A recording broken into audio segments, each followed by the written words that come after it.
Zvláštní poděkování patří paní Wolfové za ušití kostýmu a paní učitelce Příhodové za pomoc při výrobě kulis. Nyní se přeneseme do doby Přemysla a Levuše, kdy praotec Čech zavítal do Českého kraje.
Teď nemůžu, nemám námíru. A víš přece, že nebere se z jednoho vozu dvouko. Cože? Dobře, to že svině rohu nemá. Tak to jo. Přistup blíž, můj slované. Tak jim jdeš vyjádřit soustrast.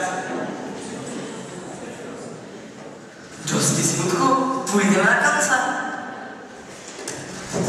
Tebe taky napadne nic, no. No by tě obraz naháděl. Ty s tím praštíš a hodíš se na záda. Já proč za tě to ty se lepší hodí, nevešli do toho. Když se mnou, Lučo. Slyšel jsem dobře. Lučo. To přece musíš. Božství, moudrý, vědč, Lumír. Víš, jak se na to potřebuje. Když se mnou, božství. Vědče. No, konečně. Nejdu. To není nic pro mě. Rozptyluje to smysl a já mám radši něco brouknu. Číš, chludáš, chluberné, moudří. Dám to ještě nemám. Až to dělám, to bude brda. Budu radši skládat dál, tak se tady zatím mějte, jak chcete. Beru. Já radši za tě Beru. Víš, Přemysle, já už taky budu sedět. Kazina mě čeká, kdybych se jel o trošku zpozdil, dělala by kráva. Tak ne na kance, ale za kance. Beru.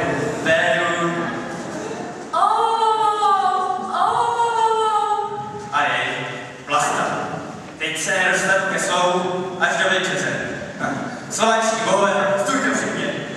Ty můj nešťastný Přemyslovče, ty můj vdovečku, kdo se mě zastane, kdo chutnou kromě tobě připraví, kdo tě večer potěší, až pak nestane na své vladařské lože. Kdo pak, kdo? A tady seš, už jsem všechno promyslela, však mi nadarmo neříkám, má moje nejlepší přítelkyně kněžna Libuše, kdo se postará o mého oráčního louka, kdo pak, kdo? Vlasto, říkala Libuška, spoléhám na tebe, tak se tady na mysl tebe ani nehnutí. Tak kdo jsem z toho? To neříkala. O tom nic nevím. Tak říkala, kdo se o něj postará, kdo chutnou kromě tebe připraví, tak pojď a neděj drahoci. No líbo teda. No tak nedělej se. Nech sa s tebou zblížim, poď ja ti neublížim, poď ja ťa nezbijem. Vlastičko, neříkám, že tě nemám rád, stůj. Ještě krok. Já tě mám rád jako kamarád. Jako přítelkyni, na kterou je spolek. Líba tamhle vždy douzná. A ty už lože, kože a krmě. Já se teda nejradši zorůstám. Jako kamarádku, tak to si přemyslet první rano. Vlastně jako kamarádka dobrá, jiná kože, zahřívat kože, co? To jsi uha. Vlastičko, já se nechci znova ženit, tak to pochop. Já to chápu moc dobře. Otko prostě měl jako starý nepotřebný křáp. Stárnoucímu kocoukovi si zachtělo po mladěvinké křepeličce. A starý, dobrý, koupajdu Vlasta, není dost dobrý, co? Vlastičko, já od tebe čekám porozumění. Já ti dám porozumění, já chci chlapa. Jo, chlapa, tak to si mohla říct hned. Chlapi, když jste kdo, jmenuje se Vlastička. Je to krásná Fenečka. Je moc hodná přítulná. Chcete jí? Ne, ale taky ne. Co si to dovoluješ? To tě bude ještě mrzet.